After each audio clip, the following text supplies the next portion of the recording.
भगवान विष्णु ने बताया पति पत्नी का रिश्ता कितने जन्मों तक रहता है।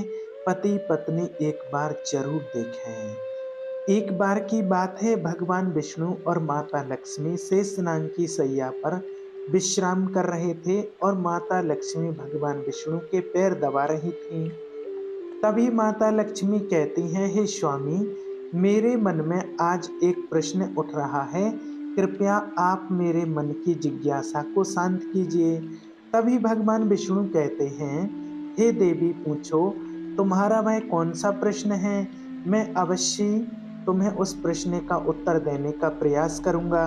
तभी माता लक्ष्मी कहती हैं, हे स्वामी, मेरा प्रश्न यह है कि एक पति पत्नी का रिश्ता कितने जन्मों तक रहता है। तभी भगवान विष्णु कहते हैं, हे देवी, आपके इस प्रश्न का उत्तर महादेव की एक कथा में छिपा हुआ है। तुम इस कथा को पूरा सुनो, इससे तुम्हें पता चल जाएगा कि पति पत्नी का रिश्ता कितने जन्मों तक रहता है। तभी माता लक्ष्मी कहती हैं, हे स्वामी, कृपया आप इस कथा को सुनाइए। मैं इस कथा को पूरे मन से सुनूंगी। फिर भगवान विष्णु कहते हैं, हे देवी, जो भी मनुष्य इस कथा को पूरे मन से सुनते हैं उनको पता चल जाता है कि पति पत्नी का रिश्ता कितने जन्मों तक का होता है। मित्रों, फिर आगे भगवान विष्णु माता लक्ष्मी को कथा सुनाते हुए कहते हैं, हे देवी, एक बार की बात है। माता पार्वती शिव जी से कहती हैं, प्रभु, कई दिन हो गए हैं, आज ऐसा मन कर रहा है कि कुछ ज्ञान की बातें सुनने को मिलें। तो भगवान शिव कहते हैं, बताओ, किस प्रकार के ज्ञान की चर्चा की जाए। फिर माता पार्वती कहती हैं, हे प्रभु, मैंने देखा है कि पृथ्वी लोक पर कुछ लोग बड़े ही प्रेम पूर्वक जीवन जीते हैं और यहाँ तक कि कुछ स्त्री पुरुष तो एक पल के लिए भी एक दूसरे से दूर नहीं होते हैं, एक दूसरे को देखकर ही जीते हैं और दोनों की जोड़ी जन्म जन्म तक बनी रहती है। तो हे प्रभु, मैं यह जानना चाहती हूँ, क्या इस कलयुग में भी पति पत्नी की जोड़ी दूसरे जन्म में मिल पाती है या नहीं।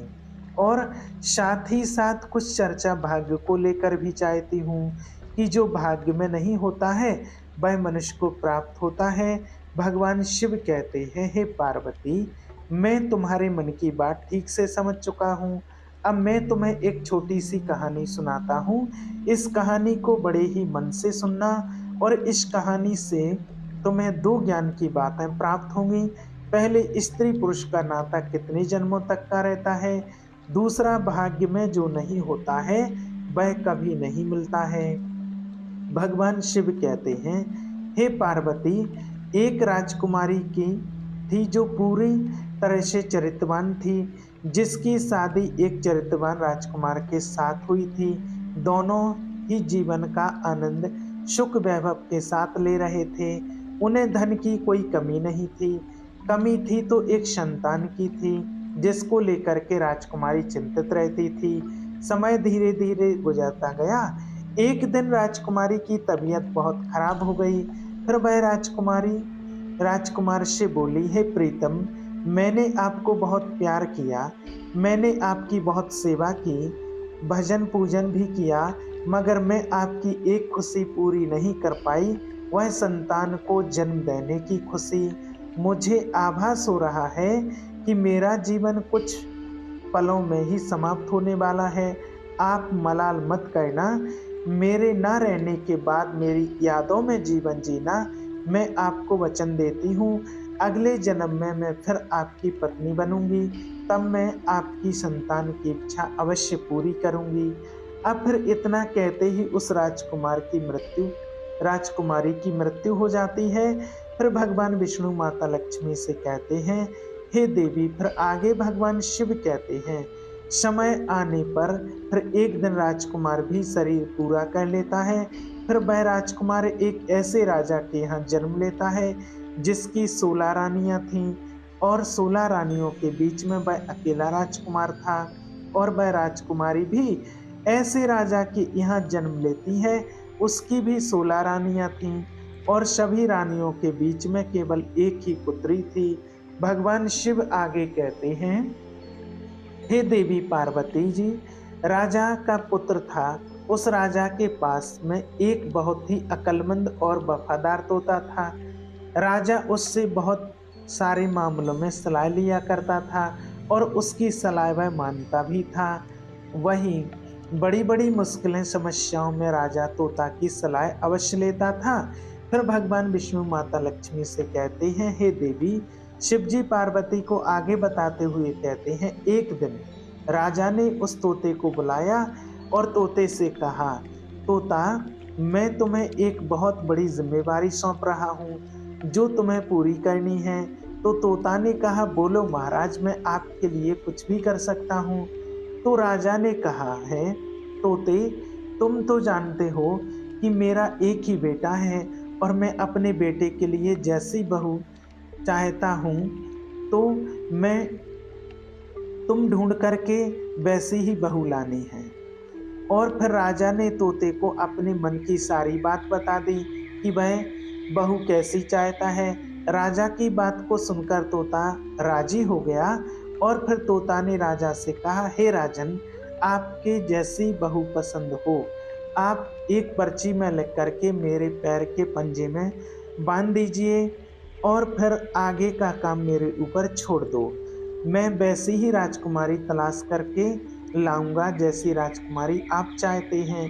फिर तोते की बात को सुन करके एक पर्ची पर अपने पसंद की राजकुमारी के बारे में लिख दिया कि वह कैसी राजकुमारी चाहता है और उससे पर्ची को तोते के पैर में बांध दिया। फिर तोता बाहर से राजकुमारी की खोज में उड़ा हुआ चल देता है। जब तोता एक पड़ोसी देश में पहुंचा जहां बहुत भारी बारिश हो रही थी तो उसको एक जंगल में शरण लेनी पड़ी। उसको एक पुराना पेड़ मिल गया। उस पेड़ में खोखला था। वही उसको लगा कि यह जगह उसके लिए आराम के लिए बहुत ही ठीक रहेगी। जैसे ही खोखले के अंदर जाने के लिए सोचता है वैसे ही पेड़ के खोखले से आवाज आई, तुम अंदर नहीं आना, नहीं तो अंधे हो जाओगे। ऐसी डरावनी बात सुनकर तोता पेड़ के खोखले के अंदर नहीं घुसा और पेड़ की जड़ के पास एक डाली उग रही थी, उसी के ऊपर तोता बैठ जाता है और बारिश खत्म होने का इंतजार करने लगता है। बारिश बंद होने के बाद में उस खोखली जगह से एक मैना निकली और आकर तोते के पास बैठ गई। दोनों बहुत देर तक बातें करते रहे। इसी बीच तोते ने मैना को सारी बात बताई कि वह कहाँ जा रहा है। तोते की बात सुनकर मैना कहने लगी, आज की हमारी मुलाकात बहुत ही अच्छी रही। और फिर वह मैना तोते से आगे कहती है, आप अपने मालिक के प्रति जितनी वफादार हैं मैं भी अपने मालिक के प्रति उतनी ही वफादार हूँ।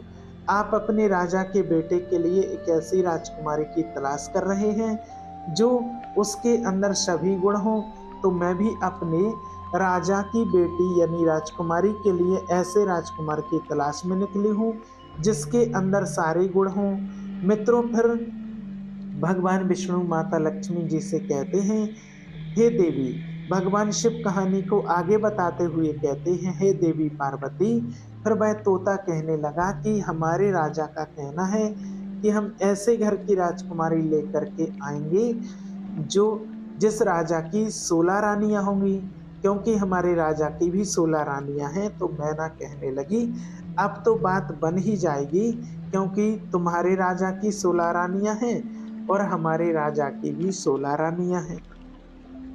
तुम्हारा राजा पर केवल एक राजकुमार है और हमारे राजा पर केवल एक राजकुमारी है। तुम्हारा राजा का राजकुमार भी सर्वगुण संपन्न, तो हमारे राजा की राजकुमारी भी सर्वगुण संपन्न है। इस प्रकार तोता ने मैना को राजकुमार की सारी पसंद बताई और उधर मैना ने तो तोते को राजकुमारी की सारी पसंद बताई। फिर तो वह तोता और मैना राजकुमार के देश में आ गए। तोता सोच रहा था कि अब तो मेरे मालिक का सपना पूरा हो जाएगा, उनकी इच्छा पूरी हो जाएगी, क्योंकि वह जैसी राजकुमारी के बारे में सोच रहे थे वैसे ही राजकुमारी उनके लिए आज मुझे मिल गई है। फिर भगवान विष्णु माता लक्ष्मी जी से कहते हैं, हे देवी, शिव की कहानी को आगे बताते हुए कहते हैं, हे देवी पार्वती, इस प्रकार जब तोता और मैना राजकुमारी के महल में पहुंचे तो महल के एक नौकर ने उन्हें देख लिया, तो राजा को जाकर उसने बताया कि महाराज, आपने मैना को जिस कार्य के लिए भेजा था उसने आपके साथ में बहुत बड़ा विश्वासघात किया है। वह राजकुमार की तलाश में कहीं पर नहीं गई, वह तो एक तोते के साथ में घूम रही है। मैना मैंने उसे तोते के साथ में घूमता हुआ अपनी आंखों से देखा है और आपकी बात को पूरी तरह से भूल गई है। आपकी आज्ञा का उसने उल्लंघन किया है। जब राजा ने अपने नौकर से ऐसी बात सुनी तो वह क्रोध में आ गया और वह तोता और मैना दोनों को मारने का हुक्म देता है। जिस समय पर राजा ने तोता और मैना को मारने की सजा सुनाई तो यह बात मैना को मालूम पड़ गई और मैना ने तोते से कहा, हम दोनों की जान यहाँ पर खतरे में है, जितना जल्दी हो सके हम दोनों को यहाँ से कहीं दूर भाग जाना चाहिए। जल्दी से यहाँ से उड़ो वरना दोनों बेमौत मारे जाएंगे, इससे पहले कि राजा के तीर हमको मारें। चलो हम यहाँ से कहीं दूर भाग चलें। फिर ऐसा सोच करके वह तोता और मैना वहां से कहीं दूर उड़ गए, जहां राजा के नौकर उनको मारने गए थे। वह तोता और मैना उन्हें दिखाई नहीं दिए। फिर वह नौकर तोता और मैना को बहुत खोजा लेकिन कहीं नहीं दिखाई दिए। फिर अपने आप को यह तसल्ली देते हुए वापस आ गए कि लगता है कि तोता और मैना को सही हुक्म का पता चल गया, इसलिए वे किसी सुरक्षित जगह पर चली गई। अब तोता और मैना कहीं कुछ दिन का इंतजार किया कि लोग उस बात को भूल जाएं। फिर उसके बाद में भी वापस महल आए और तोता राजा के दाएं घुटने पर बैठा और मैना राजा के बाएं घुटने पर आकर के बैठ गई। तोता और मैना ने राजा से पूछा कि आप हमको क्यों मरवाना चाह रहे थे, हम तो आपका वफादार हैं, आपके महल के नौकर हमसे जलते हैं, इसलिए उन्होंने आपसे हमारी बुराई की है। हम दोनों तो आपको खुशखबरी सुनाने के लिए आ रहे थे। हम दोनों तोता और मैना अपने अपने राजाओं की नौकर हैं, जो अक्लमंद भी हैं और अमीर भी हैं। हमने आपके साथ हमेशा वफादारी की है। अब तोता और मैना अपने मन की बात बताते हैं और कहते हैं कि इस तोते के राजा के यहाँ 16 रानियां हैं और आपको भी 16 रानियां हैं। इस तोते के राजा के पास केवल एक बेटा है और आपके पास भी केवल एक बेटी है। हालांकि आप दोनों एक दूसरे को कभी देखा नहीं है, पर आप दोनों को अपने बच्चों की एक दूसरे से शादी करना चाहिए।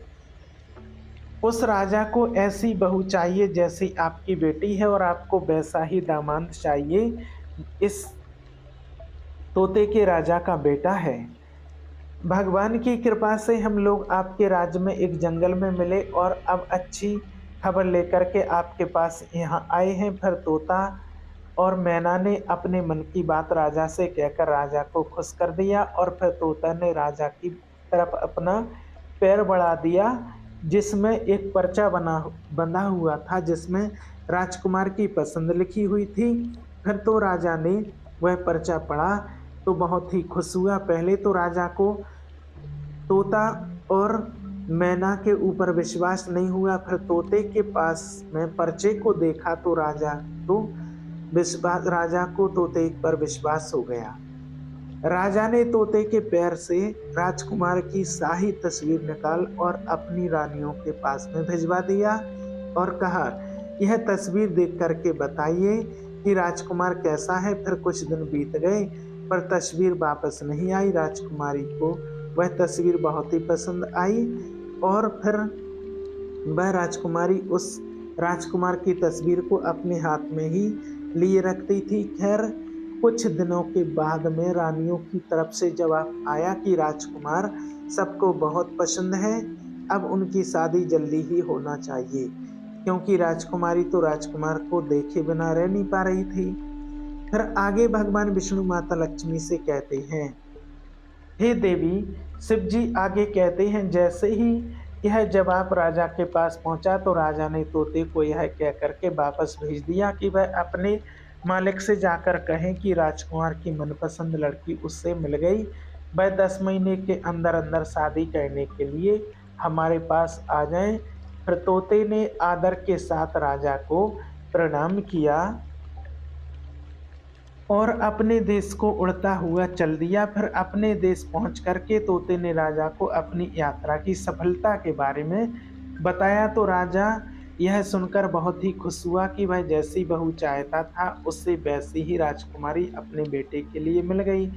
और फिर राजा ने तुरंत ही इस शानदार मौके को शानदार तरीके से मनाने का हुक्म दे दिया। राजा ने राजकुमार के लिए सबसे कीमती और बहुत ही बढ़िया वस्त्र बनवाए, घोड़े के लिए बहुत शानदार जिन बनवाई गई, सिपाहियों के लिए भी नई और बढ़िया वेशभूषा बनवाई गई।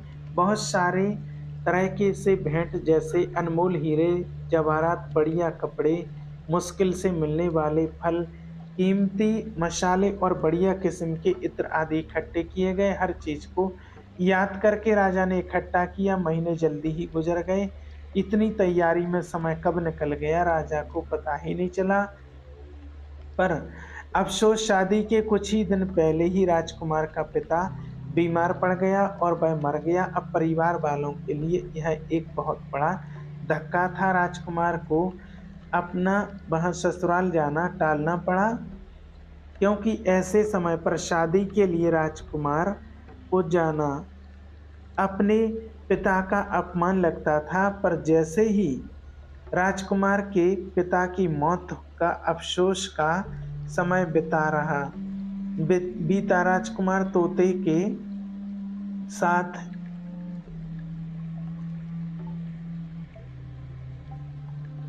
राजकुमार के पिता की मौत का अफसोस का समय बीता। राजकुमार तोते के साथ में राजकुमारी के साथ शादी करने के लिए निकल पड़ा। उधर राजकुमारी का देश कोई ज्यादा दूर नहीं था, इसलिए राजकुमार तोते के साथ में बहुत ही शीघ्र पहुंच गया और राजकुमार ने अपना डेरा राजकुमारी के महल के पास वाले बगीचे में डाल दिया। अगर राजकुमार उस बगीचे में ना घुसा होता तो अच्छा होता, क्योंकि वहां उसका तोता मर गया। उससे बगीचे के माली ने उस तोते को मार दिया, क्योंकि वह तोता एक आम के पेड़ पर बैठ करके आम खा रहा था और राजकुमार की तरफ उसे आम को फेंक रहा था।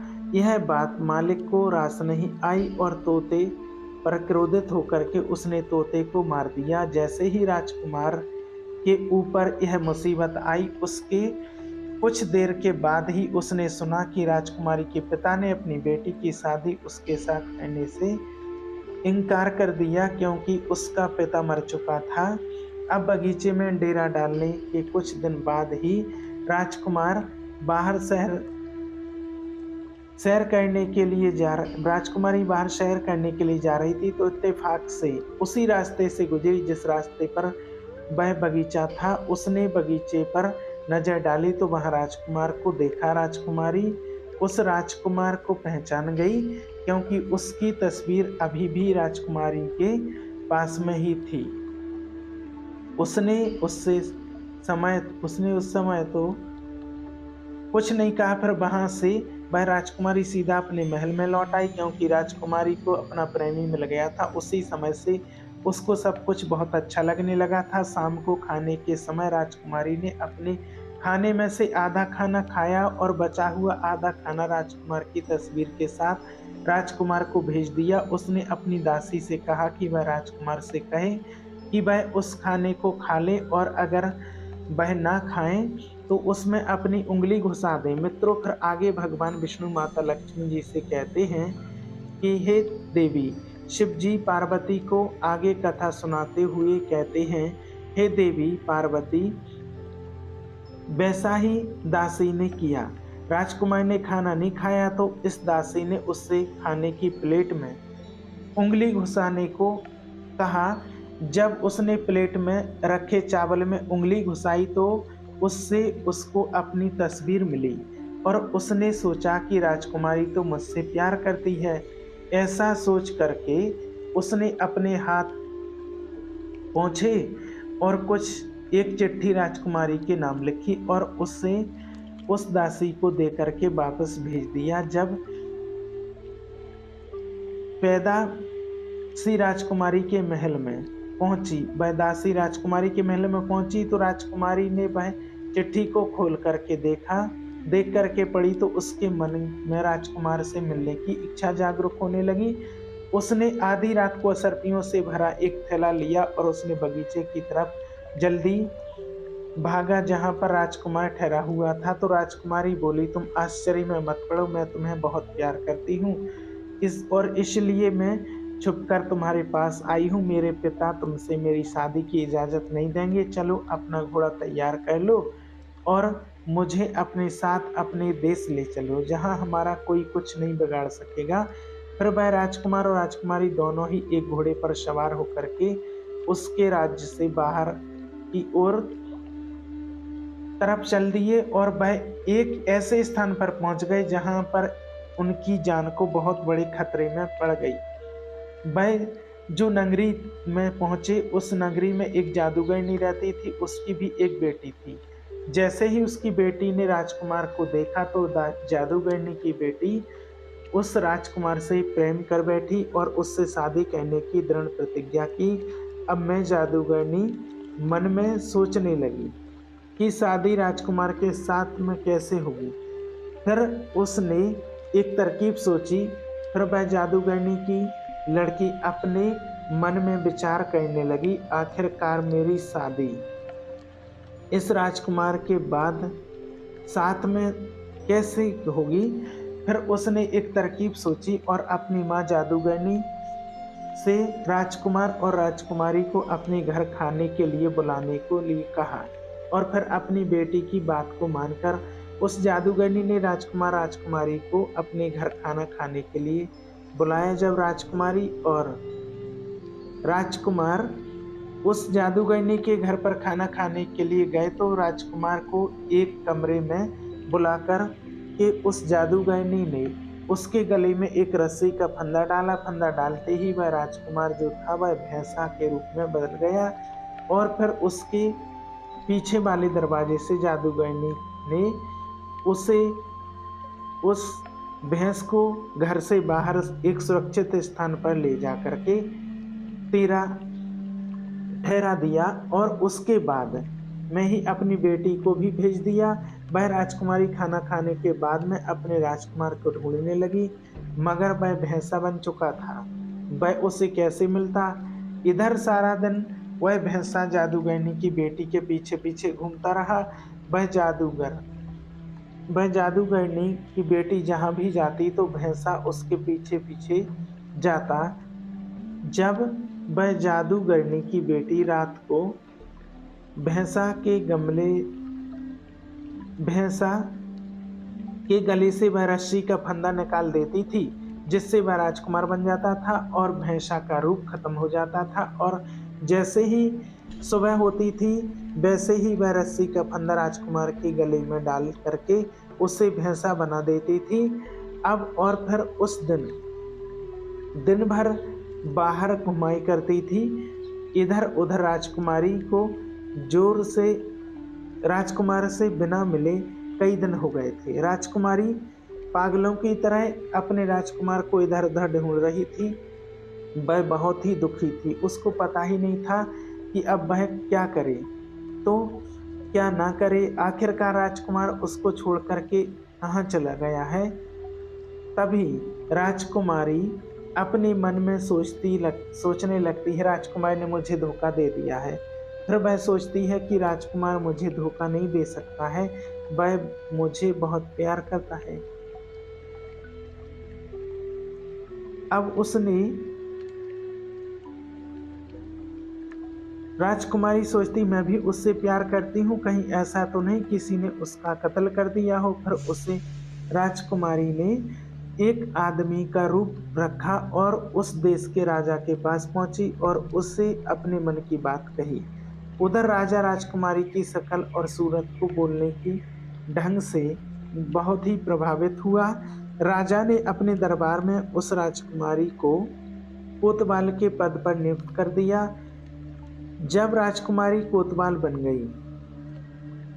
बन जाती है तो कोतवाल को बहुत सारे घरों में आना जाना होता है, इसलिए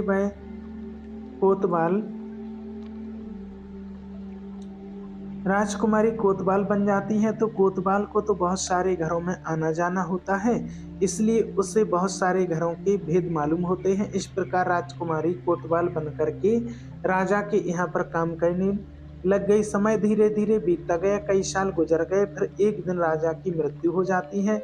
उधर सभी नगरवासी उस कोतवाल को राजा बना देते हैं, क्योंकि उस कोतवाल राजकुमारी का व्यवहार जनता के प्रति बहुत ही अच्छा था।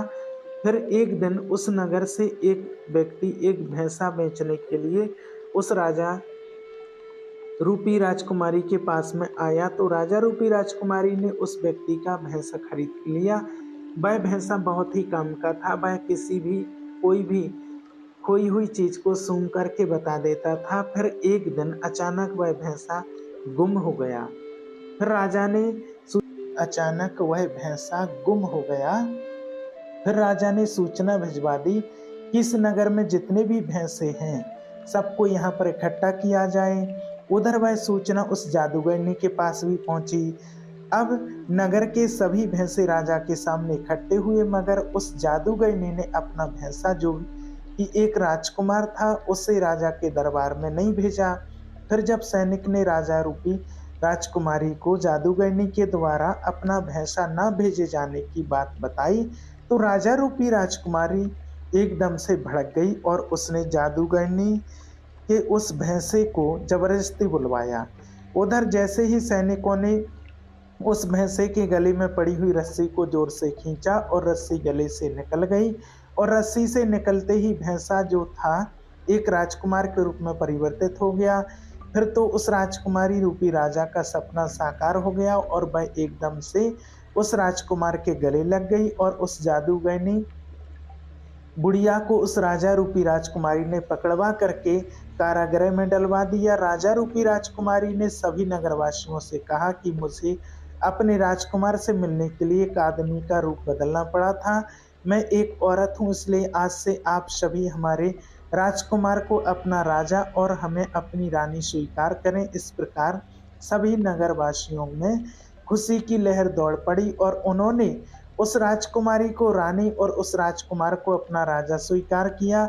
अब इधर तो वह राजकुमार राजा बनता और वह राजकुमारी रानी बनती, और फिर उस जादूगरनी की बेटी को राजकुमारी ने कैद खाने में डलवा दिया, क्योंकि जो जादूगरनी की बेटी थी उसने पूर्व जन्म में अपने पति को झूठा दोष लगा करके एक राजा की कैद में डलवा दिया था। इसलिए इस जादूगरनी की बेटी को भी राजा की कैद का सामना करना पड़ा। वह राजा और रानी बना करके एक दिन घूमने के लिए जाते हैं। अब और जंगल से होकर के गुजरते हैं, तो वह पेड़ के पास खड़े होकर के आरंभ करने लगते हैं। वह पेड़ कई साल पुराना था और राजकुमार राजकुमारी ने अपने पूर्व जन्म में एक प्रेम चिन्ह बनाया था जो पूरी तरह से सुरक्षित था। फिर तो उस राजकुमार और राजकुमारी की नज़र जैसे ही उस प्रेम चिन्ह पर पड़ती है, तो एकदम से दोनों को अपनी पुरानी जीवन की घटना याद आ जाती है। पुराने जीवन की पूर्व जन्म की सारी यादें आ जाती हैं और उसने उनके जीवन में एक खुशी की लहर दौड़ जाती है और वह राजकुमारी कहती है, मुझे सब कुछ याद आ गया, मैं आपको बहुत प्रेम करती थी, आप भी मुझे बहुत प्रेम करते थे, मैंने आपकी बहुत सेवा की थी, केवल मुझे एक ही मलाल था कि मैं आपकी खुशी के लिए एक संतान को जन्म नहीं दे सकी, लेकिन इस जन्म में हम फिर दोनों जा कर के मिले हैं और पति पत्नी के रूप में मिले हैं, क्योंकि यह हमारा सच्चा प्रेम था, इसलिए हम दोनों एक होकर के मिले। और मुझे पूरा विश्वास है कि इस जन्म में ईश्वर हमारी अवश्य सुनेंगे और आपको संतान का सुख अवश्य मिलेगा। फिर समय धीरे धीरे गुजर जाता है और पूर्व जन्म के जो भी भूभाग थे वह इस जन्म में पूरे हो जाते हैं और वह राजकुमारी गर्भ धारण करती है और समय आने पर एक सुंदर पुत्र को जन्म देती है। इस प्रकार एक पत्नी अगले जन्म में आकर के अपने पति को प्राप्त करती है और पति की खुशी के लिए एक पुत्र रत्न को भी जन्म देती है। मित्रों, फिर आगे भगवान विष्णु माता लक्ष्मी जी से कहते हैं, हे देवी। शिव जी पार्वती जी से कहते हैं, हे देवी, इस कथा से ज्ञान की बात यह प्राप्त होती है कि यदि स्त्री पुरुष आपस में सच्चा प्रेम करते हैं और आपस में तनक भी विरोधभाषी नहीं होता है। ऐसे पति पत्नी का रिश्ता जन्म जन्मांतर का होता है। कहीं अगर स्त्री पुरुष एक दूसरे को धोखा देते हैं तो उससे भी धोखा मिलता है, और अगर पुरुष स्त्री को धोखा देता है तो पुरुष को भी धोखा मिलता है। इसलिए पति पत्नी का रिश्ता अटूट विश्वास का होता है। इसलिए एक दूसरे के साथ में विश्वास बनाए रखना चाहिए, और जो स्त्री पुरुष विश्वास की डोर मजबूत रखते हैं तो और उनकी शेष बची हुई इच्छा जो संतान प्राप्ति की थी, फिर उसे अगले जन्म में संतान सुख भी मिला। मित्रों, आगे भगवान विष्णु माता लक्ष्मी जी से कहते हैं, देवी इस कथा से दूसरे ज्ञान की बात यह प्राप्त होती है कि भाग्य में जो नहीं होता है वह कभी नहीं मिलता है, क्योंकि जादूगरनी की बेटी का चरित्र ठीक नहीं था। वह अपनी जादुई शक्ति के बल पर राजकुमार को हासिल करना चाहती थी, जो कि राजकुमार उसके भाग्य में नहीं था। इसलिए वह उस राजकुमार को हासिल नहीं कर सकी, क्योंकि जो भाग्य में नहीं होता है वह कभी नहीं मिलता है। राजकुमार केवल उस राजकुमारी के भाग्य में था। इसलिए पुनः इतनी सारी मुश्किलें झेलने के बाद भी उस राजकुमारी को उसके पूर्व जन्म का पति राजकुमार इस जन्म में भी वही राजकुमार पति के रूप में प्राप्त हुआ। मित्रों, पर आगे भगवान विष्णु माता लक्ष्मी से कहते हैं, हे देवी, ऐसे पति पत्नी का रिश्ता जन्म जन्मांतर का होता है। इसलिए इस रिश्ते में हर पति पत्नी को विश्वास बनाए रखना चाहिए और पूरी तरह से एक दूसरे के लिए चरित्रवान रहना चाहिए। और जो चीज भाग्य में नहीं होती है वह चाहे कितना भी प्रयास कर लो वह प्राप्त नहीं होती। इसलिए गलत रास्ते पर चल के कभी भी गलत प्रयास नहीं करना चाहिए, अन्यथा इसके गलत परिणाम भुगतने को मिलते हैं। जैसे कि उस जादूगरनी की बेटी को हमेशा के लिए राजा ने कैद खाने में डलवा दिया था और उसका सारा जीवन कैद में ही गुजर गया। मित्रों, फिर माता लक्ष्मी जी कथा को सुनने के बाद कहती हैं, हे स्वामी, अब मुझे मेरे प्रश्नों का उत्तर मिल गया और मैं इस कथा को सुनकर पूर्ण संतुष्ट हो गई हूँ। मित्रों, अगर आपको यह कथा पसंद आई हो तो वीडियो को लाइक और चैनल को सब्सक्राइब जरूर करें। आप सभी का बहुत बहुत धन्यवाद। जय श्री कृष्णा।